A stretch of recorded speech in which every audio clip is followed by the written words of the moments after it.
the Americans wouldn't have their next shuttle flight until the 4th of July 2006. Though the launch was flawless, the problems with falling foam were not entirely solved. Other on-board cameras snapped pictures of the tank during Discovery's 8.5-minute magic carpet ride into space. The astronauts will also inspect the shuttle for any other signs of damage during their 13-day mission to resupply the International Space Station. Many have speculated if anything happens to Discovery or its 5-man, 2-women crew, the whole shuttle program may well end with this mission and throw into doubt the ambitious plans for exploration of the Moon and Mars. The odds of the shuttle fulfilling its promised goals seem to be 50-50 at best. STS-122 was finally launched in February 2008, after its original December 6 launch was delayed. And as of the latest shuttle flight, STS-123, the problems with falling foam still haven't been entirely solved. The 16-day mission is the longest to date and will include 5 spacewalks. Earlier, the shuttle was examined for damage after images from the launch showed an object apparently colliding with Endeavour's nose 10 seconds after liftoff. The crucial heat shields were checked using a robotic arm. We started with the starboard wing, did the nose cap, now we're onto the port, and it's going great. No issues to report there, everything's working well. NASA's become ultra-cautious after damage to the heat shield caused the Columbia disaster in 2003.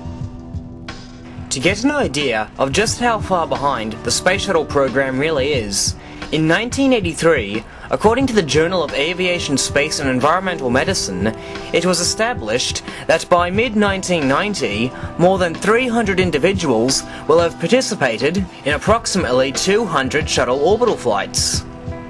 With the successful touchdown of Space Shuttle Endeavour in late March 2008, only 122 flights have been flown. That's less than 3/4 of the original estimates for flight records by 1990. 12, 11, 10, 9, 8, 7, 6. Go for main engine start. Main engine start. 2, 1. Booster ignition and liftoff of the Space Shuttle Discovery, returning to the space station, paving the way for future missions beyond. 4 months after the United States celebrated the 4th of July, China joined forces with America's former Cold War rival and newfound ally in the exploration of space. On November 10, 2006, Yuri Nosenko of the Russian Federal Space Agency announced that Russia would help China in its lunar research program, and China would take part in Russia's project of sending unmanned probes to Mars's moon Phobos to take soil samples. China would build a mini-satellite that would be carried by the Russian probe and released near Mars. A year later, the Chinese put its military supremacy to the ultimate test. January 11th, 2007. China shot down one of their own weather satellites using a ground-based medium-range ballistic missile. This terrified the United States, Canada, Australia, and Japan. What would the United States government do to catch up with China? February 21st, 2008. The US Navy shot down their spy satellite, USA-193.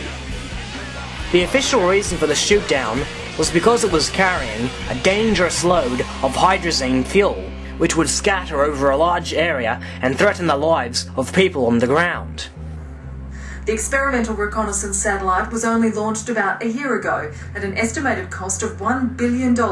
It never worked. Essentially went dead for communications and control very shortly after it attained orbit. Since then, the spacecraft, about the size of a bus, has been losing altitude, raising concerns it could crash to Earth with its toxic fuel load.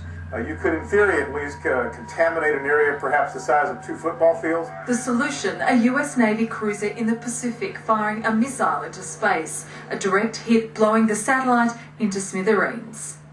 It may take a day or more to determine if the hydrazine tank has been destroyed. thereby alleviating most of the danger posed by this falling satellite. Professor Postel, I gather you don't think this is a good idea. Well, I don't think the idea has any technical merit. What you have is a vehicle that's in space that is, it's built as light as it possibly can be because it's a satellite designed to just be in space. When this thing hits the upper atmosphere, large pieces of it are going to burn up. Now, there will be big pieces that survive to the ground, but the idea that this hydrazine tank will survive to the ground really makes no sense. Well, let me just give you an example.